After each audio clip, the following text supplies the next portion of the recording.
بسم اللہ الرحمن الرحیم۔ مفتی شعیب اللہ خان صاحب کے بیانات کے لیے مفتی صاحب کے آفیشیل چینل کو سبسکرائب کریں اور زیادہ سے زیادہ شیئر کریں۔ بسم اللہ الرحمن الرحیم۔ بسم اللہ الرحمن الرحیم۔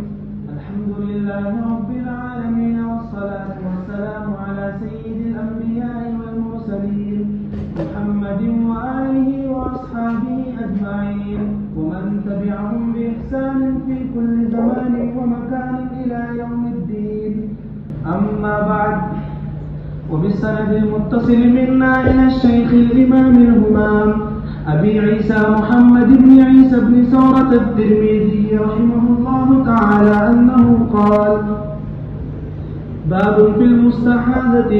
وبه قال حدثنا هناد حدثنا وكيع وعبدة وأبو معاوية عن هشام بن عروة عن أبيه عن عائشة رضي الله تعالى عنها قالت: جاءت فاطمة ابنة أبي حبيش إلى النبي صلى الله عليه وسلم فقالت: يا رسول الله، إني امرأة مستحاض فلأته أفأدع الصلاة؟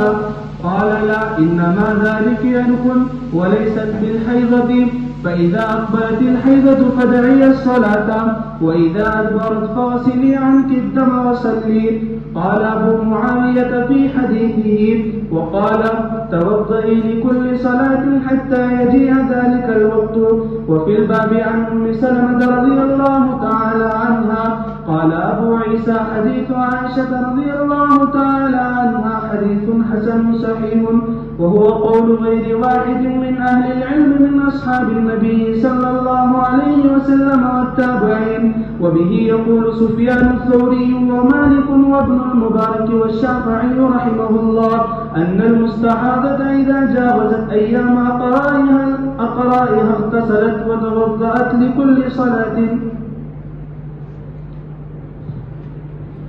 بسم اللہ الرحمن الرحیم۔ الحمد للہ رب العالمین، والصلاة والسلام علی اشرف الانبیاء وسید المرسلین وعلی آلہ وصحبہ اجمعین ومن تبعهم بإحسان فی کل زمان ومکان الی یوم الدین، اما بعد۔ باب ما جاء فی المستحاضہ۔ یہاں سے امام ترمذی رحمۃ اللہ علیہ حیض اور استحاضہ کے مسائل شروع کر رہے ہیں۔ پہلے انہوں نے استحاضے کا بیان کیا ہے، پھر آگے چل کر حیض کے کچھ ابواب بیان کیے۔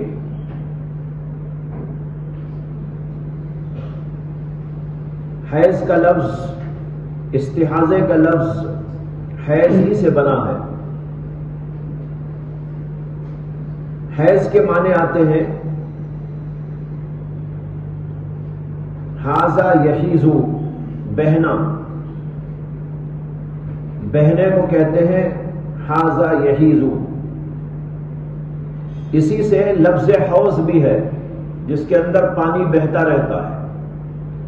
ہم کہتے ہیں بھائی یہ حوض ہے، بڑا حوض ہے، چھوٹا حوض ہے، اس لیے کہ اس کے اندر پانی بہا کرتا ہے۔ اور اصطلاح میں حیض کہتے ہیں دم ينفذه رحم المرأة بغیر داء، دم ينفذه رحم المرأة بغیر داء، بغیر کسی بیماری کے عورت کے رحم سے خون کا پھکنا، یعنی خون کا نکلنا۔ جو خون عورت کے رحم سے نکلتا ہے بغیر کسی بیماری کے، اس کو کہتے ہیں دم الحیض۔ اسی لفظ سے استحاضے کا لفظ بنا ہے، اور اس میں سین اور تا مبالغے کے لیے ہے۔ حیض کا خون جب حد سے بڑھ جاتا ہے اس میں مبالغہ ہو جاتا ہے، اور بغیر کسی بیماری،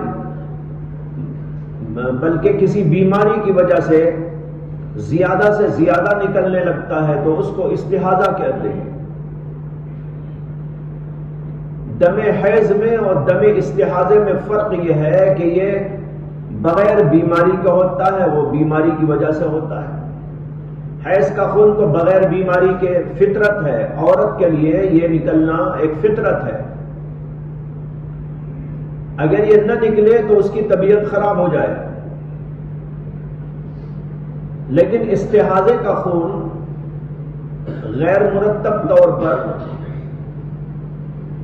جب چاہے نکل آتا ہے، جتنا چاہے نکل آتا ہے، اور یہ بیماری کی وجہ سے ہوتا ہے۔ یہاں پر یاد رکھنا چاہیے کہ حیض اور نفاس اور استحاضے کے مسائل بڑے پیچیدہ ہیں، اور سب سے بڑی بات یہ ہے کہ ہمارے سے متعلق بھی نہیں ہے، اور یہ ہے عورتوں سے متعلق۔ تو جو عورتوں کے قصے ہیں وہ مردوں کو کیا سمجھ میں آئے؟ بہت بہت غور و فکر کریں گے تب بھی بہرحال لفظی طور پر کچھ سمجھ سکیں گے۔ واقعہ کیا ہے، حقیقت کیا ہے، یہ عورتیں ہی جانتی ہیں، اور اس کے مسائل ہیں بڑے پیچیدہ۔ اسی لیے بعض علماء نے اس کے اوپر مستقل رسائل اور کتابیں لکھی۔ اس سلسلے میں سب سے پہلے تو امام محمد رحمت اللہ علیہ کی کتاب ملتی ہے مسائل حیض پر، جس میں انہوں نے حیض اور نفاس اور استحاضہ سب کے مسائل کو گھیرا ہے۔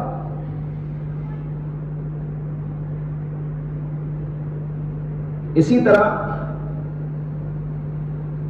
امام طحاوی نے بھی اس پر کتاب لکھی ہے، اور متاخرین میں سے امام ابن نجیم مصری نے اس سلسلے میں 500 صفحات کی کتاب لکھی ہے، اور امام نووی رحمت اللہ علیہ نے شرح مہذب میں، جس کا نام ہے المجموع فی شرح المہذب، اس میں انہوں نے بہت تفصیل کے ساتھ اس مسئلے کو لکھا ہے۔ شرح مہذب میں امام نووی لکھتے ہیں کہ میں نے اس سلسلے میں ایک کتاب لکھی ہے، یہاں پر اس کو اختصار کے ساتھ پیش کروں گا، یعنی اس کا مطلب یہ ہے کہ انہوں نے ایک کتاب مسائل حیض و استحاضے پہ لکھی ہے، لیکن شرح مہذب میں اس کا خلاصہ درج کر رہے ہیں، اور وہ بھی بہت طویل ہے، تقریباً 200 صفحات پر ہے۔ تو اس کا مطلب یہ ہے کہ جو اصل کتاب ہے وہ اس سے بھی بڑی ہے۔ اور پھر اس کے بعد لکھتے ہیں کہ میں نے بہت دفعہ دیکھا کہ لوگ ان سے متعلق مسائل دقیقہ کے بارے میں پوچھتے ہیں، مگر ان کا جواب صحیح طور پر سوائے چند لوگوں کی کوئی نہیں دے پاتا۔ یعنی انہوں نے شکایت کی ہے علماء کی کہ علماء میں سے بھی بہت کم لوگ ہیں جو ان پیچیدہ مسائل کا صحیح جواب دیتے ہیں۔ وجہ اس کی وہی ہے کہ خود کو جب مسئلے پیش نہیں آتے تو اس کی طرف زیادہ دھیان نہیں دیا جاتا۔ جو مسائل بار بار پیش آتے ہیں اور جس کو پیش آتے ہیں اس کی طرف زیادہ توجہ ہوتی ہے، اور جو مسائل زیادہ نہیں پیش آتے یا جو ہم کو نہیں پیش آتے اس کی طرف زیادہ دھیان نہیں دیا جاتا۔ جیسے حج کے مسائل کبھی کبھی پیش آنے والے، اس کے مقابلے میں نماز کے مسائل روزانہ پیش آتے ہیں۔ اس لیے علماء کو نماز کے مسائل جتنے یاد ہوتے ہیں حج کے مسائل یاد نہیں ہوتے، اس لیے کہ حج تو کبھی کرنے کی نوبت آتی ہے۔ بعض لوگ ہوتے ہیں جو بار بار حج کرتے ہیں، ورنہ تو کوئی عمر میں 1 دفعہ کر لیا، کوئی 2 دفعہ 3 دفعہ کر لیا تو بہت بڑی بات ہے۔ کہتے ہیں کہ ملا علی قاری رحمت اللہ علیہ نے ایک کتاب لکھی تھی حج کے مسائل پر، اور وہ کتاب ملتی بھی ہے، جس کا نام ہے غنیۃ الناسک، غنیۃ الناسک فی احکام المناسک۔ اس پر انہوں نے بڑی زبردست کتاب لکھی اور دنیا بھر میں مشہور ہو گئی، سارے علماء دنیا کے اس سے استفادہ کرتے تھے، لیکن انہوں نے حج نہیں کیا تھا، جب ان کو حج کرنے کی نوبت آئی، حج کرنے کے لیے تشریف لے گئے تو طواف الٹا کرنا شروع کیا. طواف جو ہے کعبہ یہ ہے تو بائیں طرف کعبے کو رکھ کر طواف کیا جاتا ہے. کتاب اس پر لکھی ہے انہوں نے، لیکن اس کے باوجود جب حج کرنے کے لیے گئے تو طواف الٹا کرنے لگے، یوں یعنی ادھر سے کرنے لگے. تو جو اس زمانے میں معلم حضرات ہوتے تھے انہوں نے کہا ارے بھائی ذرا ٹھیک سے کر لینا، اتنی دور سے آئے ہو حج کرنے کے لیے، ذرا حج تو ٹھیک کر لو. اگر تم کو خود نہیں معلوم تو کسی سے پوچھ لو، اگر پوچھنے میں شرم آتی ہے تو کم از کم ملا علی قاری کی کتاب ہی پڑھ لو. اس نے ملا علی قاری سے کہا کہ کم از کم ملا علی قاری کی کتاب ہی پڑھ لو. تو خیر بھائی ایسا ہوتا ہے، جو مسائل بار بار نہیں پیش آتے نا تو ذہن میں مستحضر نہیں رہتے. تو بہرحال یہ مسائل بھی ایسے ہیں کہ علماء نے، بڑے بڑے علماء نے شکایت کی ہے کہ اکثر بیشتر علماء ان مسائل کو صحیح طور پر نہیں سمجھتے، صحیح طور پر نہیں جانتے. اور اس سلسلے میں آخری دور کے اندر علامہ شامی نے بھی ایک رسالہ لکھا ہے جو ان کی کتاب ان کے رسائل میں داخل ہے. رسائل ابن عابدین کے نام سے علامہ شامی کے رسائل 2 جلدوں میں شائع ہو چکے ہیں، یہاں مدرسے میں بھی موجود ہے. اس کے اندر ایک رسالہ مستقل حیض اور نفاس کے مسائل پر لکھا ہے. یہ باتیں اس لیے عرض کیا تاکہ ہمیں اہمیت ہو کہ یہ مسائل بڑے اہم ہیں، بڑے ضروری ہیں.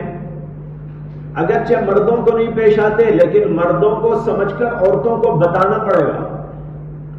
جب ضرورت پیش آئے گی عورتوں کو تو پوچھیں گے مفتی صاحب سے، اور مفتی صاحب اس کا جواب دیں گے. سمجھے ہوں گے تو جواب دیں گے، نہیں سمجھیں گے تو جواب نہیں دے پائیں گے.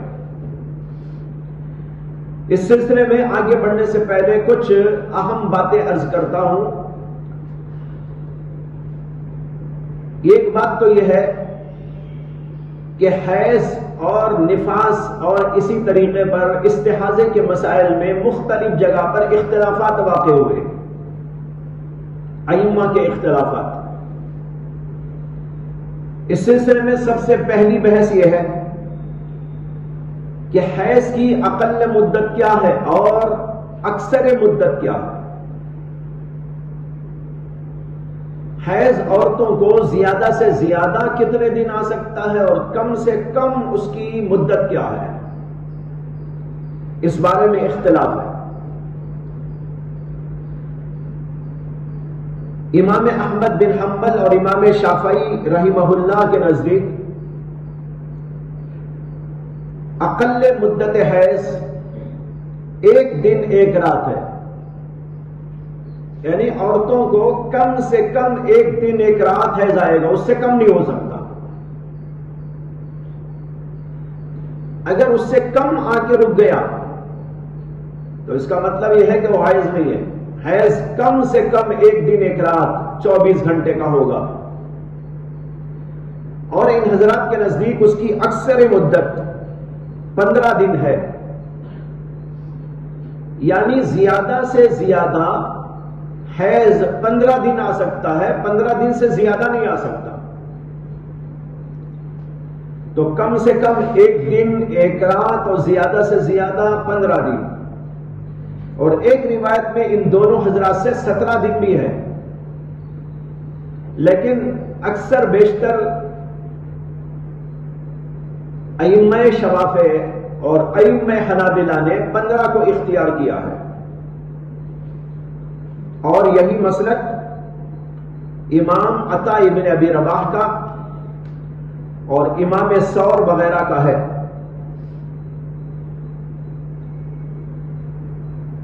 المغنی ابن قدامہ حنبلی کی کتاب ہے اس کے اندر، اور المجموع جو امام نووی کی کتاب ہے اس کے اندر ان باتوں کی تصریح موجود ہے.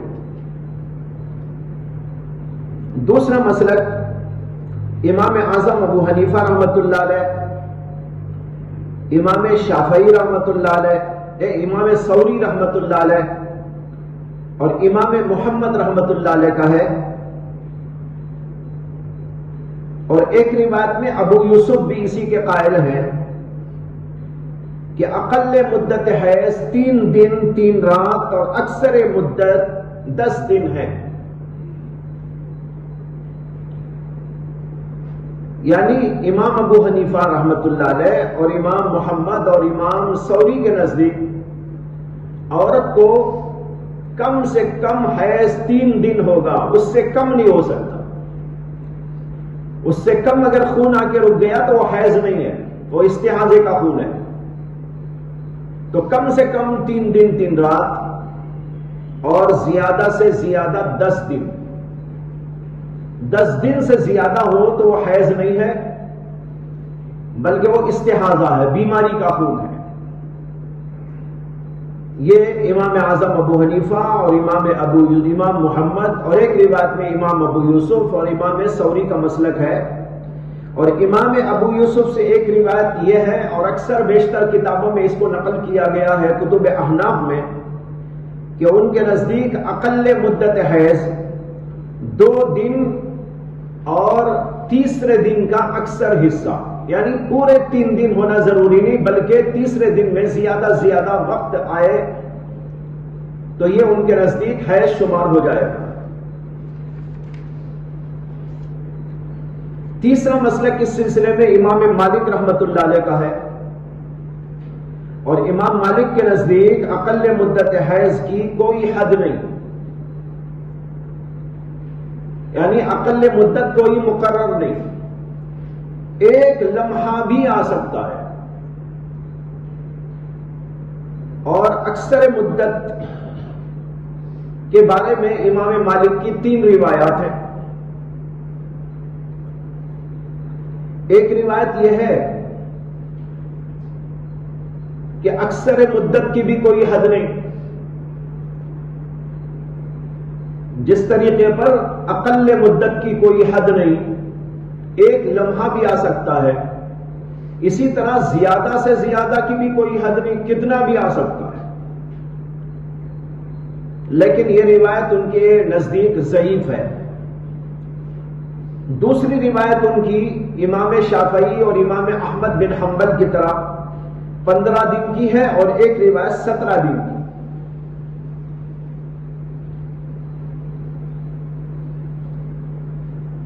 ایک اختلاف تو یہ ہے. دوسرا اختلاف اس سلسلے میں ہے کہ ایک حیض اور دوسرے حیض کے درمیان میں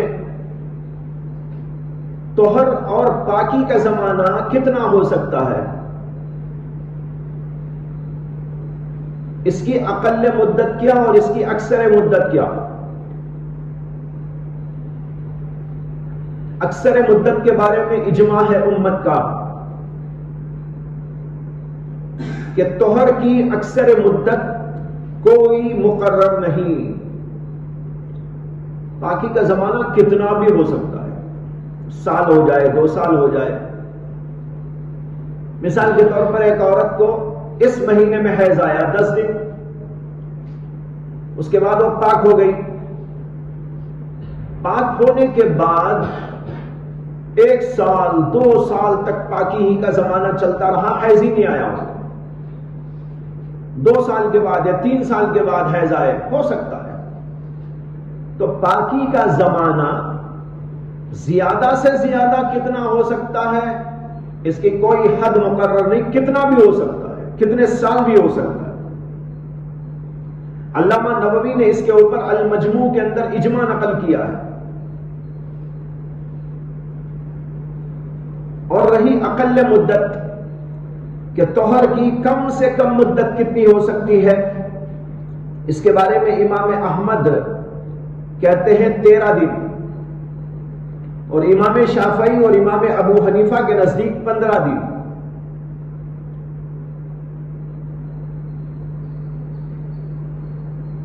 یعنی امام احمد کے نزدیک 2 حیضوں کے درمیان میں کم سے کم 13 دن پاکی کا زمانہ ہونا چاہیے، اس سے کم نہیں ہو سکتا. اور امام اعظم ابو حنیفہ اور امام شافعی رحمۃ اللہ علیہ کے نزدیک کم سے کم دو حیضوں کے درمیان میں 15 دن ہونے چاہیے. اور امام مالک رحمۃ اللہ علیہ کی اس سلسلے میں کئی روایات ہیں. طہر کی اقل مدت ایک روایت میں ان کے نزدیک کوئی مقرر نہیں. جیسے اکثر مدت مقرر نہیں، اقل مدت بھی مقرر نہیں، کم سے کم کتنا بھی ہو سکتا ہے. ایک حیض آیا، اس کے بعد 1 گھنٹہ 2 گھنٹے 3 گھنٹے کے بعد اور ایک حیض آ گیا، کہتے ہیں کہ ہو سکتا ہے. کم سے کم کی کوئی تحدید نہیں. دوسرا قول ان کا ہے 10 دن، تیسرا قول ان کا ہے 15 دن. لیکن ان کے ہاں بھی 15 دن کے قول پر عمل ہے. تو گویا اس مسئلے میں امام احمد بن حنبل کے نزدیک تو دو حیضوں کے درمیان کم سے کم طہر 13 دن ہوگا، اور امام ابو حنیفہ اور امام شافعی اور امام مالک کی اصح روایت کے مطابق 15 دن. یہ تینوں گویا 15 دن پر متفق ہیں.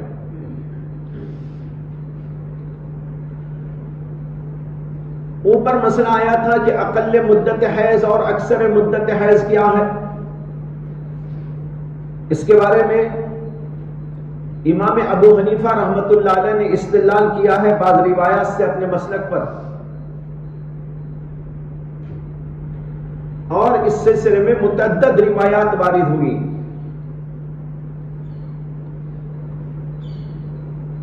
حضرت ابو امامہ رضی اللہ تعالی عنہ سے مروی ہے، انہوں نے کہا قال رسول اللہ صلی اللہ علیہ وسلم اقل الحیض للجاریہ البکر والسیب 3 ایام واکثرہ 10 ایام. اقل الحیض للجاریہ، عورت کے لیے، جاریہ لڑکی کو کہتے ہیں، لڑکی کے لیے حیض کی اقل مدت چاہے وہ باقرہ ہو یا سیبہ ہو، البکر والسیب، باقرہ کے لیے بھی سیبہ کے لیے بھی 3 ایام 3 دن ہے، یہ اقل مدت. وَأَكْثَرُهُ 10 ایام، اور زیادہ سے زیادہ اس کی مدت 10 دن ہے. یہ روایت بہت ہی صریح و صاف ہے، لیکن صحیح نہیں ہے.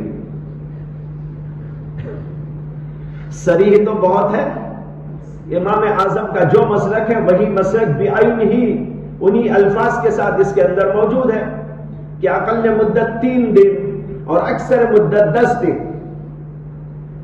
امام زیلعی رحمت اللہ علیہ نے نصب الرایا کے اندر لکھا ہے روی ھذا الحدیث من حدیث ابی امامہ ومن حدیث واصلہ ابن الاسقع ومن حدیث معاذ بن جبل ومن حدیث ابی سعید الخدری ومن حدیث انس بن مالک ومن حدیث عائشہ. یعنی یہ حدیث ابو امامہ سے، واصلہ ابن الاسقع سے، اور معاذ بن جبل سے، اور ابو سعید خدری سے، اور انس بن مالک سے، اور سیدہ عائشہ صدیقہ رضی اللہ تعالی عنہا سے مروی ہے. یعنی ان تمام صحابہ سے یہ الفاظ کے ساتھ روایت آئی ہے. تھوڑا بہت فرق ہے. پھر امام زیلعی نے ان تمام احادیث کی تخریج کی ہے نصب الرایا میں. کس نے ان احادیث کو روایت کیا ہے، پوری تخریج وہاں پر انہوں نے کی. اس کا خلاصہ یہ ہے کہ ان سب حضرات سے روایات جو آئی ہیں ان میں سے بعض روایات کے اندر ضعف پایا جاتا ہے، یعنی بعض کے راوی ضعیف ہیں، کمزور ہیں،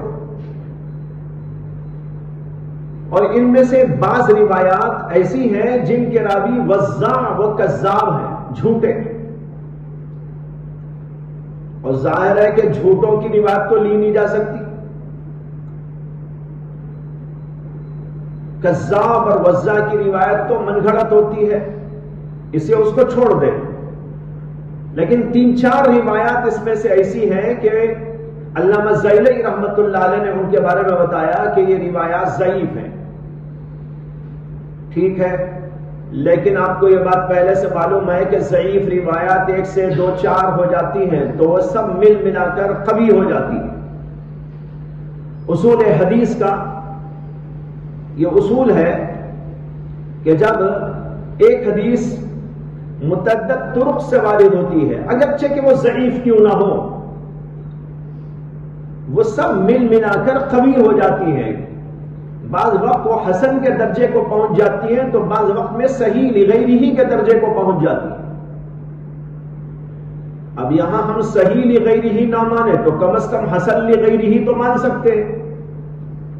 اسے کہ 2-4 روایات موجود ہیں، وہ 2-4 روایات آپس میں مل ملا کر ایک دوسرے کو تقویت دیتی ہیں، ایک دوسرے کو قوی کرتی ہیں، اس لیے ان کا درجہ کم از کم حسن کا درجہ ہو جائے گا. امام اعظم ابو حنیفہ رحمت اللہ علیہ کے علاوہ جو حضرات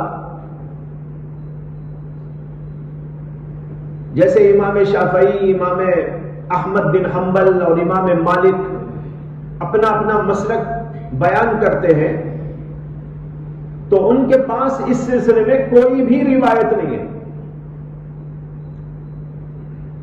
امام ابو حنیفہ کے پاس تو یہ روایات موجود ہیں جو ابھی آپ کے سامنے ذکر کی گئی، اگرچہ ان کے اندر ذوق پایا جاتا ہے، لیکن ذوق کے باوجود تعدد طرق کی وجہ سے ان کے اندر کچھ قوت آ جاتی ہے.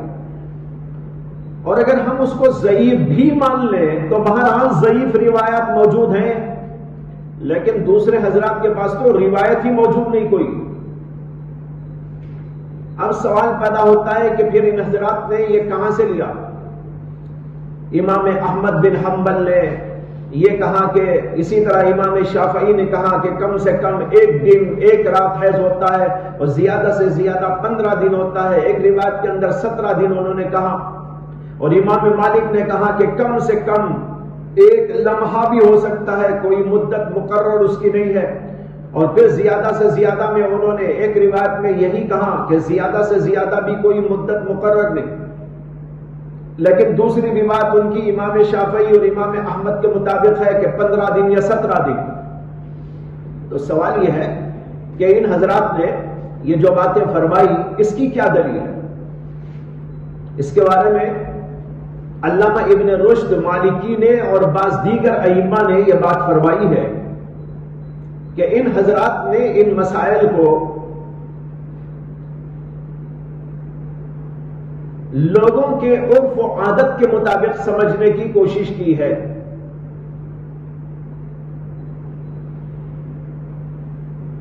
یعنی عورتوں میں جو یہ سلسلہ جاری ہے تو انہوں نے ان لوگوں سے تحقیقات اور اطباء سے تحقیقات کے بعد یہ فیصلہ کیا ہے کہ عورت کو کم سے کم کتنا حیض آ سکتا ہے اور زیادہ سے زیادہ کتنا آ سکتا ہے. اور یہ جو روایات کا اختلاف ہے ان کے اندر، وہ روایات کا اختلاف بھی انہی تحقیقات کے اختلاف کی بنیاد پر ہے. کہ بعض وقت ان کو یہ تحقیق ہوا کہ 15 دن زیادہ سے زیادہ، تو یہ کہا. بعض وقت یہ تحقیق ہوا کہ یہ 17 دن بھی ہو سکتا ہے، تو انہوں نے 17 دن کا قول کیا. علامہ ماجشون اس سلسلے میں صاف طور پر کہتے ہیں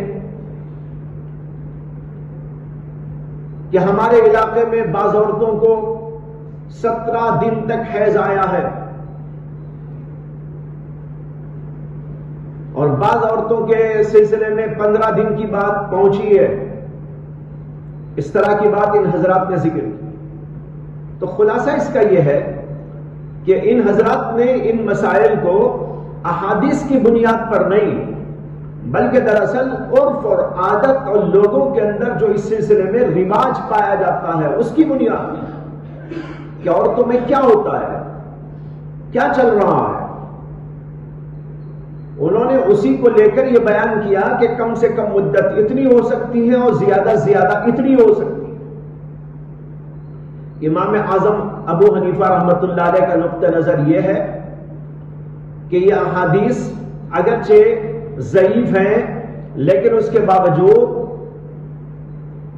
تعدد طرق کی وجہ سے ان کے اندر قوت آ جاتی ہے، اور اس کو لے لینا عام لوگوں کی تحقیقات کے مقابلے میں زیادہ بہتر ہے۔ ایک تو ہے عام لوگ جو بیان کر رہے ہیں، پھر اس کے اندر اختلاف بھی پایا جا رہا ہے، کسی نے کچھ کہا ہے، کسی نے کچھ کہا ہے۔ اس سے امام صاحب کہتے ہیں کہ کیوں نہ ضعیف حدیث کو قبول کر لیا جائے، اور امام صاحب کا مسلک بھی یہ ہے کہ الحدیث الضعیف احب الی من الرائی۔ وہ کہتے ہیں کہ ضعیف حدیث مجھے رائے اور قیاس سے زیادہ پسندیدہ ہے۔ لوگ امام اعظم ابو حنیفہ کو بدنام کرتے ہیں کہ یہ بڑے قیاس تھے اور قیاس قیاس قیاس کہہ کر مسائل بیان کرتے تھے، جبکہ امام صاحب کا یہ قول ہے الحدیث الضعیف احب الی من الرائی، رائے سے زیادہ، قیاس سے زیادہ مجھ کو حدیث ضعیف پسند ہے۔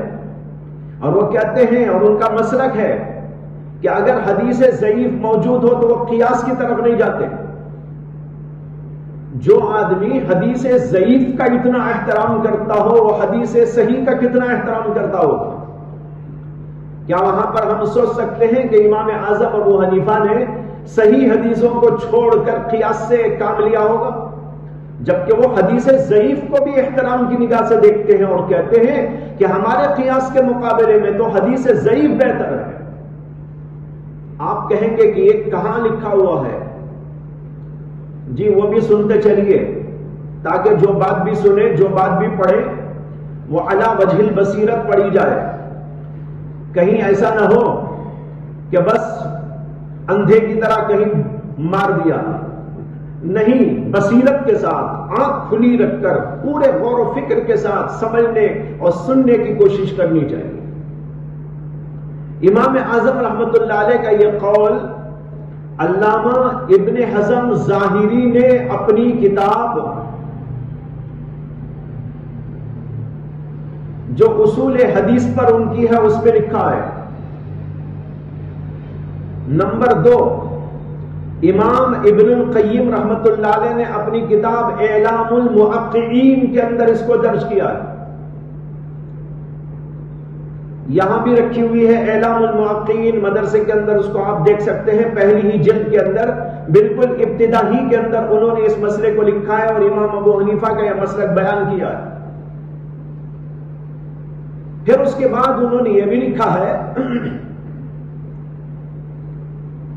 کہ اس اصول کو اپنانے میں دیگر ائمہ بھی امام ابو حنیفہ کے ساتھ ہیں۔ امام احمد بن حنبل کا بھی یہی مسلک ہے کہ حدیث ضعیف رائے کے مقابلے میں بہتر ہے۔ سب سے پہلے انہوں نے امام اعظم کا ذکر کیا ہے، پھر اس کے بعد دیگر ائمہ کا بھی ذکر کیا ہے اور بتایا ہے کہ سب ائمہ کا یہی مسلک ہے الحدیث الضعیف احب الی من الرائے۔ میں نے 2 حوالے آپ کو دے دیے، ہماری کتابوں کے اندر بھی موجود ہے، لیکن یہ ہماری کتابوں کے بجائے ان کی کتابوں کا حوالہ دیا جو حنفی نہیں ہے۔ ابن حزم ظاہری، وہ تو ظاہری مسلک کے ہیں، اور امام ابن القیم رحمت اللہ علیہ حنبلی تھے، انہوں نے یہ باتیں لکھی۔ تو بہرحال بتانا یہ ہے کہ امام ابو حنیفہ رحمت اللہ علیہ کہتے ہیں کہ حدیث ضعیف بھی اگر اس کو مان لیں تو بھی میرے نزدیک یہ رائے کے مقابلے میں زیادہ بہتر ہے، چہ جائے کہ یہاں تعدد طرق کی وجہ سے یہ حدیثیں کسی نہ کسی درجے میں قابل اعتبار اور لائق حجت ہیں۔ اور اس کے علاوہ امام صاحب یہ بھی کہتے ہیں کہ کچھ صحابہ سے بھی اس سلسلے میں روایات موجود ہیں، یعنی صحابہ کے اقوال بھی موجود ہیں۔ ظاہر بات ہے اگر حدیث ضعیف ہو اور وہ حدیث صحابہ کے اقوال سے مؤید ہو تو پھر وہ قابل اعتبار ہو جاتی ہے۔ یہ سب اصول ہیں، یاد رکھنا چاہیے۔ حدیث ضعیف آتے ہی اس کو پھینک دینا نہیں ہے۔ حدیث ضعیف کے بارے میں ایک تو یہ دیکھنا ہے تعدد طرق ہو تو قبول ہے، دوسرے یہ دیکھنا ہے کہ اگر اس کے شواہد ملتے ہیں تو وہ قبول ہے۔ شواہد کا مطلب یہ ہے کہ ایک حدیث کئی صحابہ سے آئی ہو، جیسے یہ حدیث ہے میں نے ابھی بتایا کہ حدیث کئی صحابہ سے منقول ہے، تو ایک صحابی کی حدیث دوسرے صحابی کی حدیث کی شاہد کہلاتی ہے۔ اگر صحابی ایک ہی ہو اور آگے کے راویوں میں تعدد ہو تو اس کو کہتے ہیں کہ یہ متابعت ہے۔ کیا ہے؟ متابعت۔ متابعت اس وقت کہتے ہیں جبکہ راوی ایک ہی ہو، مثلا ابو ہریرہ راوی ہے، ان کی حدیث آئی اور ان کی ہی حدیث متعدد طرق سے آئی، یعنی ابو ہریرہ کے کئی شاگرد اس کو روایت کریں، یا ابو ہریرہ کے تو ایک ہی شاگرد ہوں لیکن ان کے شاگرد کے بہت سے شاگرد اس کو روایت کریں، یا وہ بھی ایک ہی ہو لیکن آگے چل کر کوئی اور جگہ ان کے شاگرد بہت ہوں اور وہ 2-4 راوی روایت کرنے لگے، تو بہرحال کہیں بھی جا کر اگر ایسا ہو جاتا ہے کہ کئی راوی اس کو روایت کرنے والے ہو جاتے ہیں لیکن صحابی ایک ہی ہے ابو ہریرہ، تو تب کہیں گے کہ یہ ایک دوسرے کے متابع ہیں، یہ راوی اس کا متابع ہے اور یہ راوی اس کا متابع ہے، اور یہاں پر متابعت موجود ہے، اس لیے اس میں قوت آ گئی، یہ تعدد طرق۔ اور اگر صحابی بدل جائے، جیسے یہ روایت ہے حضرت عائشہ سے بھی آئی ہے، ابو امامہ سے بھی آئی ہے، واصلہ ابن الاقصیٰ سے بھی آئی ہے، معاذ بن جبل سے بھی آئی ہے، انس بن مالک سے بھی آئی ہے، ابو سعید خدری سے بھی آئی ہے، تو تب کہیں گے کہ ایک حدیث دوسری حدیث کی شاہد ہے۔ سمجھ میں آ گیا؟ اگر روایات میں تعدد ہو، مطابقت پائی جائے تو وہ بھی تقویت کا باعث ہوتی ہے، اور اگر شواہد اس کے موجود ہو یعنی کئی صحابہ اس کو روایت کرنے والے موجود ہو تو اس کی وجہ سے بھی تقویت آ جاتی ہے، اگرچہ اس کے راوی ضعیف ہی کیوں نہ ہو۔ یہاں پر یہی صورت ہے۔ ایک بات تو یہ دیکھ لینا، دوسرے یہ دیکھنا ہے کہ صحابہ کے اقوال یا صحابہ کے اعمال اس کے مطابق ہیں کہ نہیں ہے۔ اگر صحابہ میں سے کچھ صحابہ کی روایات بھی اس کے مطابق ہو، صحابہ بھی وہی کہہ رہے ہو، تو بھی حدیث ضعیف میں قوت پیدا ہو جاتی ہے۔ اب یہاں پر صحابہ کے اقوال بھی موجود ہیں اس سلسلے میں۔ حضرت عثمان ابن ابی العاص رضی اللہ عنہ کہتے ہیں، الحائض اذا جاوزت 10 ایام فہی بمنزلۃ المستحاضہ۔ الحائض اذا جاوزت 10 ایام فہی بمنزلۃ المستحاضہ۔ حائضہ عورت کا خون اگر 10 دنوں سے بڑھ جائے تو وہ مستحاضہ کے حکم میں ہے۔ اب یہاں دیکھیے زیادہ سے زیادہ مدت حیض کتنی بتائی؟ 10 دن، یہ امام ابو حنیفہ کے قول کے مطابق ہے، اور اوپر جو حدیث آئی تھی اس کے اندر بھی یہ بات آئی ہوئی موجود ہے۔ اس حدیث کو امام دارقطنی نے اور بہقی نے روایت کیا ہے، اور بہقی کہتے ہیں لا بأس بإسنادہ، اس کی سند میں کوئی خرابی نہیں، اس کی سند میں کوئی حرج نہیں ہے، کوئی خرابی نہیں۔ یہ اعلاء السنن میں آپ کو ملے گا جوہر النقی کے حوالے سے۔ اعلاء السنن علامہ ظفر احمد عثمانی کی کتاب ہے، جو انہوں نے حضرت حکیم الامت اشرف علی تھانوی نور اللہ مرقدہ کے زیر سایہ زیر سرپرستی لکھی ہے، کل 21 جلدوں میں ہے، اس کو لکھنے 20 سال لگے تھے، گویا کہ 1 سال میں ایک جلد تیار ہو رہی تھی، کافی بڑی بڑی جلدیں ہیں، 600 700 بعد 800 صفحات کی کتابیں۔ انہوں نے تمام مسائل فقہی جتنے بھی ہیں جن میں خاص طور پر اختلافات موجود ہیں، ان کی احادیث کو کتابوں سے نکال کر متن کے طور پر جوڑا، اور پھر نیچے حاشیے پر اس کے بارے میں بحث اور مذاکرہ کیا۔ بڑی شاندار کتاب دنیا میں لکھی گئی۔ ایک جگہ حکیم الامت تھانوی خود کہتے ہیں، جس زمانے میں یہ تصنیف جاری تھی، ایک جگہ بیان کرتے ہوئے انہوں نے کہا ہے، الحمدللہ ہمارے یہاں سے ایک ایسا کام ہو رہا ہے جو دنیا میں کہیں نہیں ہوا، ایک ایسا کام ہو رہا ہے جو دنیا میں کہیں نہیں ہوا۔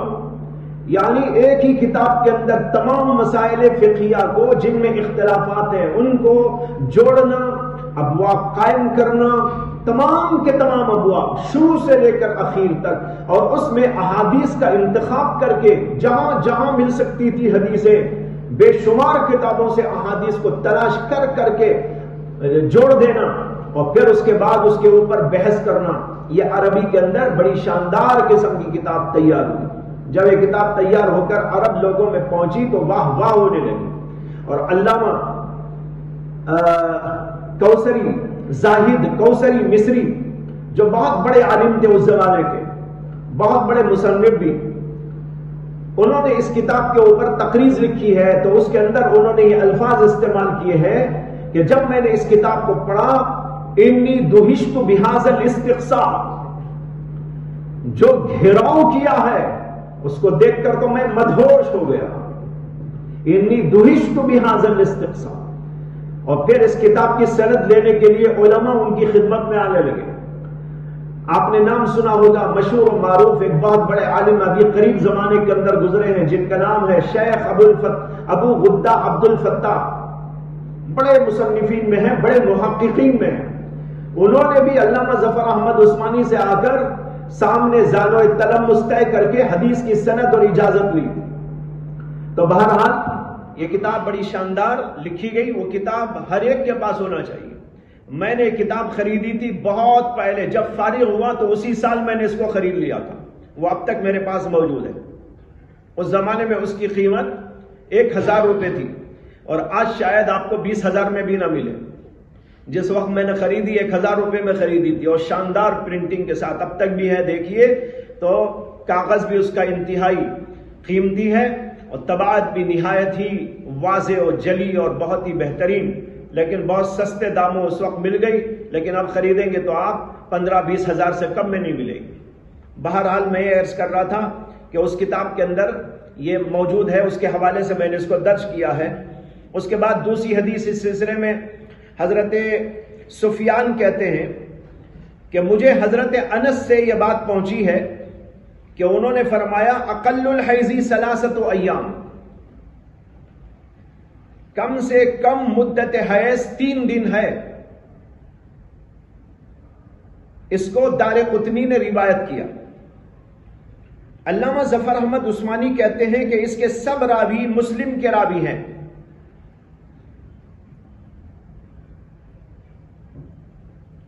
سفیان کبار تابعین میں سے ہیں. سفیان ثوری اور حضرت انس کے درمیان کے واسطے غائب ہیں. اس سے کہ حضرت سفیان کہہ رہے نا، سفیان کہتے ہیں مجھے حضرت انس سے یہ بات پہنچی ہے، تو بیچ کے کچھ راوی چھوٹ رہے ہیں، اس لیے روایت منقطع ہے. لیکن اس زمانے کا انقطاع مضر نہیں، خصوصاً جب کہ وہ سفیان ثوری جیسے امام سے مروی ہو.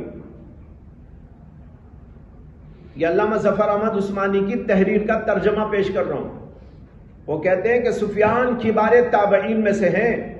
یہ روایت اگرچہ کہ منقطع ہے لیکن انقطاع مضر نہیں، خصوصاً جب کہ سفیان جیسے بڑے امام سے بات مروی ہو. یہاں پر ایک اصول یاد رکھیے، وہ یہ ہے خیر القرون کا انقطاع امام ابو حنیفہ اور بعض ائمہ کے نزدیک مضر نہیں ہے حدیث کے لیے. یہ مسئلہ اختلافی ہے. اصول حدیث کے اندر بھی کچھ اختلافات ہیں ائمہ کے درمیان، جیسے اور مسائل فقہیہ میں اختلافات ہیں، اسی طریقے پر کچھ اصولی باتوں میں بھی اختلاف ہے. امام ابو حنیفہ کے نزدیک خیر القرون کا انقطاع مضر نہیں ہے، بعض ائمہ کے نزدیک وہ مضر ہے. اس کی طرف اشارہ ہے اس کے اندر کہ امام ابو حنیفہ رحمۃ اللہ علیہ اور بعض ائمہ کے نزدیک یہاں پر منقطع ہونا حدیث کا، یعنی سفیان ثوری اور حضرت انس کے درمیان کا واسطہ چھوٹ جانا، ایک واسطہ چھوٹا ہوگا، زیادہ زیادہ 2 واسطے چھوٹ سکتے ہیں. اور وہ زمانہ خیر القرون خود سفیان ثوری کبار تابعین میں سے. کبار تابعین کے معنی کیا ہیں کہ تابعین میں سے بھی بڑے درجے کے، بڑے عمر کے لوگ. جنہوں نے بہت سے صحابہ کو دیکھا، یہ ہے مطلب اس کا کبار تابعین. اور ایک ہوتے ہیں صغار تابعین، وہ بھی ہیں جو صحابہ کو دیکھے ہوئے ہوتے ہیں لیکن جو ہے وہ زیادہ زمانہ ان کا نہیں پائے ہوئے ہوتے، وہ صغار تابعین ہیں. یہ کبار تابعین میں سے ہیں.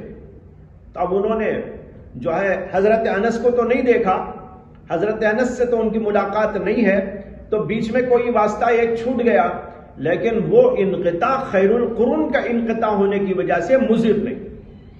بہرحال اگر یہ انقطاع بھی ہو تو بھائی زیادہ ضعیف ہوگی روایت، مان بھی لے تو کیا ہوگی؟ ضعیف. یہ ضعیف اوپر والی حدیثیں جو تھی ان کے ساتھ مل کر اور قوت ہی پہنچاتی ہیں، نقصان نہیں پہنچاتی. یہ ہے امام اعظم ابو حنیفہ رحمۃ اللہ علیہ کا نقطہ نظر کہ اس سلسلے میں ایک تو روایات کا تعدد ہے اور شواہدات اس کے موجود ہیں، اور اس کے ساتھ بعض صحابہ کرام کی روایات بھی اس کے مطابق ہیں، اس لیے یہ روایتیں قابل قبول ہیں. اور میرے نزدیک حدیث ضعیف رائے کے مقابلے میں زیادہ پسندیدہ ہے، اور دیگر ائمہ نے رائے اور قیاس اور لوگوں کے عرف و عادت کے مطابق یہ فیصلے کیے ہیں، جس کے اندر کئی نقطے نظر بن گئے، جیسے کہ آپ نے ابھی سن لیا. کسی نے کچھ بیان کیا ہے تو اس کو لے لیا، کسی اور نے کچھ بیان کیا ہے تو اس کو لے لیا، یا کسی علاقے کے لوگوں میں کچھ ہوتا ہے کہ 15 دن تک زیادہ حیض آتا ہے تو انہوں نے اس کو لے لیا، کسی اور علاقے کے اندر کی عورتوں کو 17 دن نظر آیا تو اس کو لے لیا. اس طرح انہوں نے اپنے قیاسات کو دخل دیا اس کے اندر. لیکن اس سلسلے میں بعض ائمہ شافعیہ نے، علماء شوافع نے ایک حدیث بھی ذکر کی ہے اس بات کی دلیل میں کہ حیض زیادہ سے زیادہ 15 دن ہوتا ہے.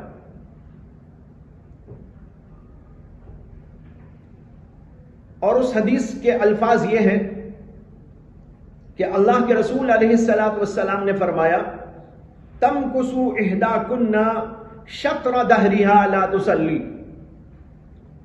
یہ اس حدیث کے اندر یہ الفاظ زائد آئے ہیں جو حدیث آپ پہلے بھی پڑھ چکے ہیں اور آگے بھی جا کر پڑھنے والے ہیں.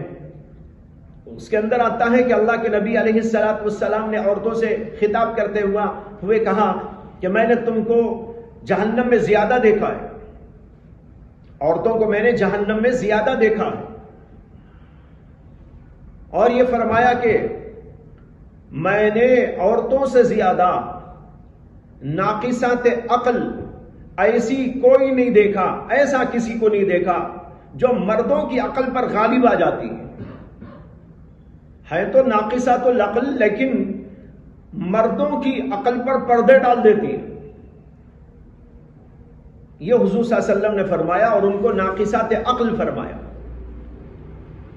لوگوں نے پوچھا، یعنی عورتوں نے پوچھا کہ یا رسول اللہ ہم میں نقصان دین اور نقصان عقل کیا ہے؟ نقصان دین کا بھی ذکر ہے اس کے اندر کہ تم ناقصات عقل ہو، ناقصات دین ہو.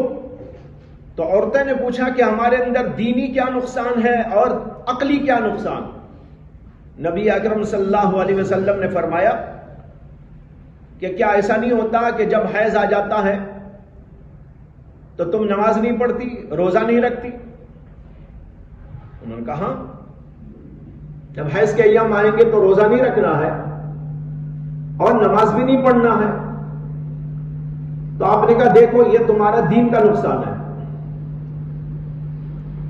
کہ مرد تو برابر نماز پڑھتا ہے اور تم لوگوں کو کچھ دن ایسے آتے ہیں کہ اس کے اندر تم نماز روزہ نہیں کر سکتی. اور پھر آپ نے کہا کیا ایسا نہیں ہے کہ گواہی میں دو عورتوں کی گواہی ایک مرد کے مقابلے میں ہے؟ عورتوں نے کہا جی. تو کہا یہ تمہاری عقل کا نقصان ہے، اس لیے کہ مرد ایک، دو عورتیں گواہی میں برابر ہوتی ہیں، مرد ایک اور عورتیں دو. یہ اس لیے دو ان کو رکھا گیا ہے کہ یہ ناقصات عقل ہوتی ہیں، دونوں کی عقل ملا کر ایک کے برابر ہوتی ہے. یہ حضور اقدس صلی اللہ علیہ وسلم نے فرمایا. اسی حدیث میں بعض روایات کے اندر بعض لوگوں نے یہ جملہ بڑھا کے پیش کیا ہے تمکسو احداکن شطر دہریہا لا تسلی، تم میں سے ایک عورت اپنے دہر کا یعنی اپنی زندگی کا شطر یعنی آدھا حصہ رکی رہتی ہے لا تسلی، بغیر نماز پڑھے۔ یہ حیض کے بارے میں حضور نے فرمایا تمکسو احداکن شطر دہریہا، شطر کے معنی یہ لوگ بیان کرتے ہیں کہ شطر کے معنی نصف کے ہیں۔ تو اب دیکھو اللہ کے نبی علیہ السلام نے عورتوں سے خطاب کرتے ہوئے بتایا ہے کہ حیض کی وجہ سے تم آدھی زندگی نماز نہیں پڑھ سکتی، آدھی زندگی پڑھ سکتی ہو۔ تو معلوم ہوا کہ حیض کا زمانہ جو ہوتا ہے وہ 15 دن کا ہوتا ہے۔ یہ 15 دن کا زمانہ اس سے نکالا گیا، آدھا زمانہ،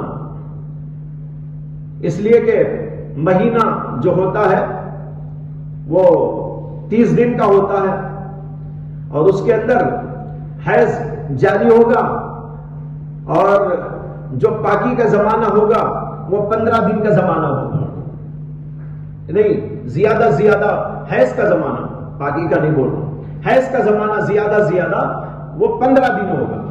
یہ شطر کے لفظ سے نکالا گیا ہے، لیکن عجیب و غریب بات یہ ہے کہ یہ حدیث کہیں موجود نہیں، یہ حدیث کہیں بھی موجود نہیں ہے۔ اس کے بارے میں علماء کے تبصرے سنتے چلیے، اور خود ائمہ احناف کے نہیں، شوافع اور دیگر ائمہ کے جیسے حنابلہ کے فیصلے سنتے چلیے۔ ابن الجوزی اپنی کتاب التحقیق کے اندر لکھتے ہیں وَاسْتَدَلَّ أَصْحَابُنَا وَأَصْحَابُ مَالِكَ وَالشَّافِعِيِّ عَلَىٰ أَنَّ أَكْثَرَ الْحَيْضِ 15 يَوْمًا بِحَدِيثٍ رَوَوْهُ عن رسول اللہ صلی اللہ علیہ وسلم قال تمکس احداکن شطر عمرها لا تسلی وهذا حدیث لا یعرف۔ پہلے انہوں نے کہا کہ ہمارے اصحاب، امام ابن الجوزی حنبلی تھے، اصحابنا کا مطلب ہوا حنابلہ، ہمارے اصحاب یعنی حنابلہ، اور اصحاب مالک اور اصحاب شافعی استدلال کرتے ہیں اس بات پر کہ اکثر مدت حیض 15 دن ہے، اس حدیث سے استدلال کرتے ہیں جو انہوں نے روایت کیا ہے رسول اللہ صلی اللہ علیہ وسلم سے۔ کیا کہا؟ تمکس احداکن شطر عمرها لا تسلی، اس حدیث سے لوگ استدلال کرتے ہیں وہذا حدیث لا یعرف، لیکن یہ حدیث غیر معروف ہے۔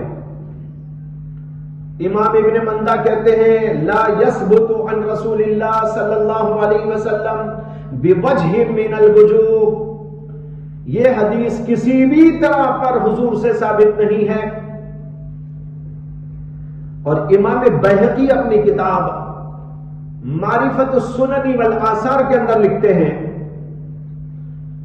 والذی یذکرہ بعض فقہائنا من قعودها شطر عمرها او دہرها لا تسلی قد طلبت کثیرا فلم مجید فی شیء من کتب اصحاب الحدیث۔ کہتے ہیں جو بعض ہمارے فقہا یہ حدیث نقل کرتے ہیں کہ عورت آدھی زندگی بغیر نماز پڑھے رہتی ہے، میں نے اس حدیث کو بہت تلاش کیا، قد طلبت کثیرا فلم مجید فی شیء من کتب اصحاب الحدیث، لیکن اصحاب حدیث کی کتابوں میں کہیں یہ حدیث مجھ کو نہیں ملی، ولم اجد لہ اسنادا بحال، اور اس کی کوئی سند مجھ کو نہیں ملی، فہذا الحدیث لا یثبت، یہ حدیث ثابت نہیں ہے۔ نصب الرایا اور البنایا، نصب الرایا فی تخریج احادیث الہدایہ امام زیلعی کی کتاب ہے، اور البنایا فی شرح الہدایہ علامہ عینی کی کتاب ہے شرح ہدایہ، اس کے اندر سے یہ اقوال آپ کے سامنے رکھے گئے۔ اس سے معلوم ہوا کہ حدیث ثابت نہیں ہے۔ بات وہی ہے جو شروع میں عرض کر چکا ہوں کہ ان حضرات کے پاس کوئی حدیث موجود نہیں، بلکہ ان حضرات نے قیاس سے کام لیا ہے اور عرف و عادت کی بنیاد پر یہ باتیں بتائی جس کے اندر صحیح اور غلط ہونے کا امکان موجود ہے۔ دوسرے ہمارے علماء کہتے ہیں کہ اگر یہ حدیث ثابت بھی ہو جائے، کچھ دیر کے لیے ہم مان لیتے ہیں کہ حدیث ہے، ثابت ہے، تو بھی شطر سے مراد نصف لینے کی کوئی ضرورت نہیں، اور نصف ہونا لازم نہیں، نصف کے معنی میں ہونا لازم نہیں، اس لیے کہ شطر کے معنی آتے ہیں نصف کے بھی، اور شطر کے معنی آتے ہیں ایک جز اور حصے کے بھی۔ ایک جز کو بھی بولتے ہیں شطر، فلاں چیز کا شطر یعنی فلاں چیز کا حصہ۔ اگر یہاں مطلق حصے کے معنی میں ہے تو یہ بات تو صحیح ہے کہ ایک حصہ زندگی کا وہ نماز پڑھے بغیر رہتی ہے، آدھا زمانہ رہتی ہے، یہ نہیں، کچھ زمانہ رہتی ہے، کچھ حصہ زندگی کا رہتی ہے بغیر نماز پڑھے۔ اور یہ معنی لینا زیادہ صحیح اس لیے بھی ہے کہ عورت اگر جو ہے آدھی زندگی نماز نہیں پڑھتی، یہ معنی صحیح اس لیے بھی نہیں ہو سکتا کہ عورت کا حیض سے پہلے بھی ایک زمانہ گزرتا ہے بلوغ تک، اور پھر ایک زمانہ وہ بھی آتا ہے جس کے اندر حیض بند ہو جاتا ہے، جس کو حالت ایاس کہتے ہیں، یعنی 55 سال 60 سال ہو گئے تو پھر حیض اس کا بند ہو جاتا ہے۔ تو پھر یہ بات کیسے درست ہو سکتی ہے کہ آدھی زندگی؟ تو ظاہر بات ہے اس سے پہلے بھی ایک زندگی گزری جس کے اندر تو اسے حیض ہی نہیں آیا، اور ایک زمانہ بعد میں بھی اسے ایسا آ سکتا ہے جس کے اندر حیض ہی نہیں آتا، تو وہ سب زمانے ملا لیں گے تو ظاہر بات ہے کہ یہ بات تو فٹ نہیں ہوگی اور صحیح نہیں بیٹھے گی۔ اس لیے یہی بات صحیح ہے کہ اگر یہ حدیث ثابت بھی ہو تو شطر بمانے جز ہے، یعنی حصے کے معنی میں ہے، زندگی کے آدھے کے معنی میں یہ نہیں ہے۔ چنانچہ یہی جواب علامہ سغنانی نے شرح ہدایہ کے اندر دیا ہے، انہوں نے کہا المراد لیس حقیقت الشطر لأن فی عمرها زمان الصغر ومدت الحمل وزمان الایاس۔ یہاں شطر آدھے کے معنی میں نہیں ہے، اس لیے کہ اس کی زندگی کے اندر تو بچپن کا زمانہ بھی آتا ہے، حالت صغر، مدت حمل بھی آتی ہے، مدت حمل 9 مہینے، اس میں بھی حیض نہیں آتا، اور کہتے ہیں وہ زمان الایاس، اور ایک زمانہ وہ بھی آتا ہے جب وہ مایوس ہو جاتی ہے یعنی حیض بند ہو جاتا ہے۔ لہذا معلوم ہوا کہ یہ سب زمانے اگر ملا لیتے ہیں تو پھر شطر کے حقیقی معنی یعنی آدھے کے معنی میں لینا ممکن نہیں رہے گا۔ تو بہرحال ہمارے علماء اس کے یہ جوابات دیتے ہیں۔ اب اس کے بعد میں ایک اور بحث ہے، وہ بحث یہ ہے کہ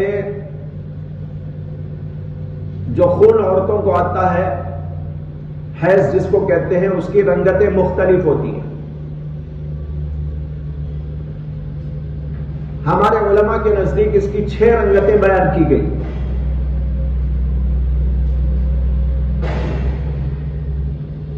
علامہ عینی بنایا میں لکھتے ہیں الالوان 6، السواد والحمرہ والصفرہ والقدرہ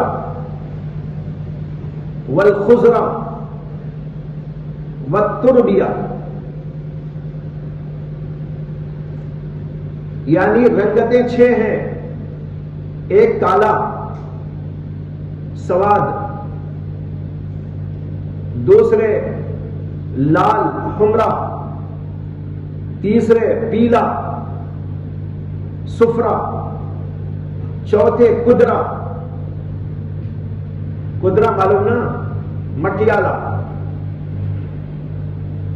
خضرہ ہرا، تربیہ مٹی کا رنگ۔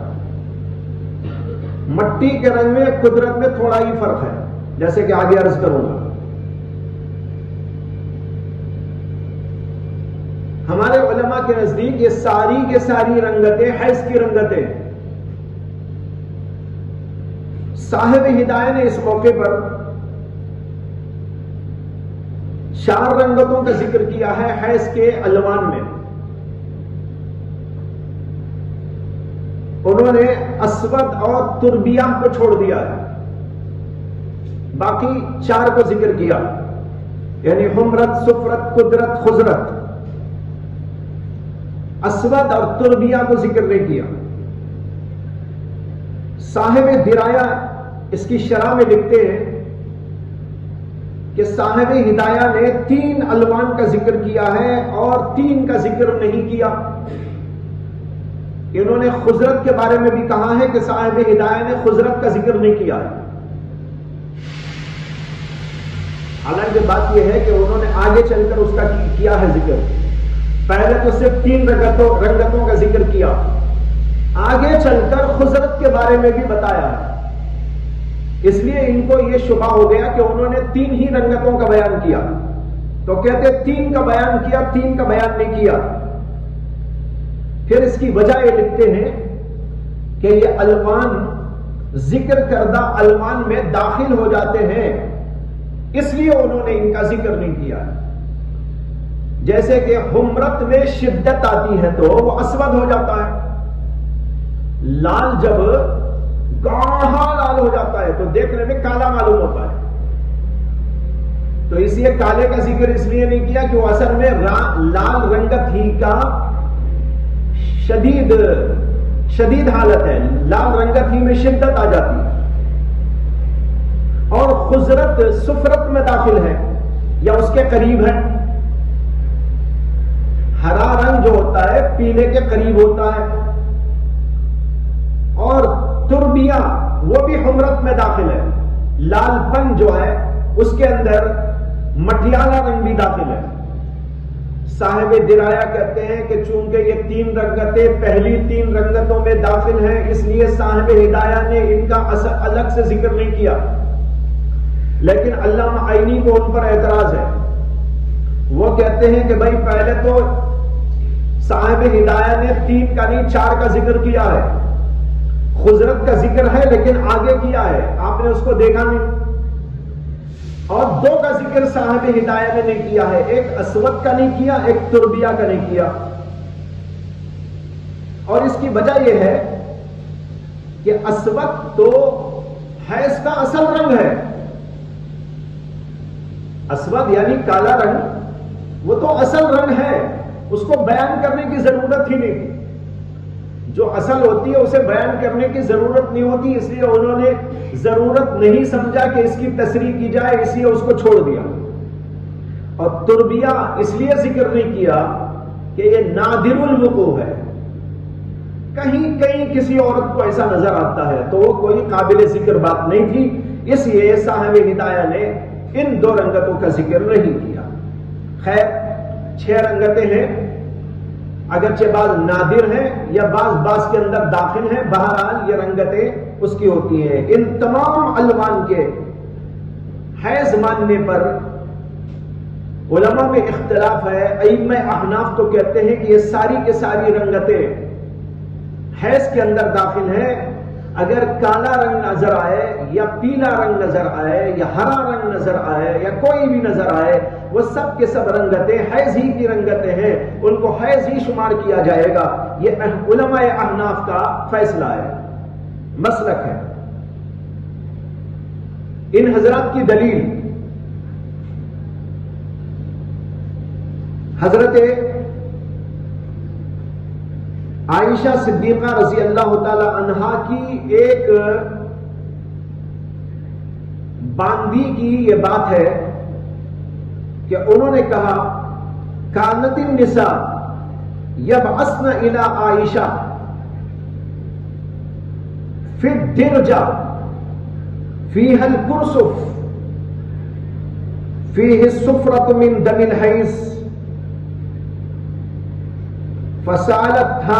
فسألنها عن الصلاة فتقول لهن لا تعجلن حتى ترين القصة البيضاء تريد بذلك الطهر من الحيض. یہ روایت ہے. اس روایت کو امام محمد نے اور امام مالک نے اپنی اپنی موطا کے اندر ذکر کیا. اور علامہ عینی کہتے ہیں کہ عبد الرزاق نے بھی اس کو اپنے مصنف میں ذکر کیا ہے، اور اسی طرح امام بخاری نے اس کو اپنی صحیح کے اندر تعلیقاً ذکر کیا ہے، جیسے کہ آپ بخاری پڑھیں گے تو وہاں پر یہ ملے گی آپ کو روایت۔ اس کا خلاصہ سمجھ لیجئے کیا ہے۔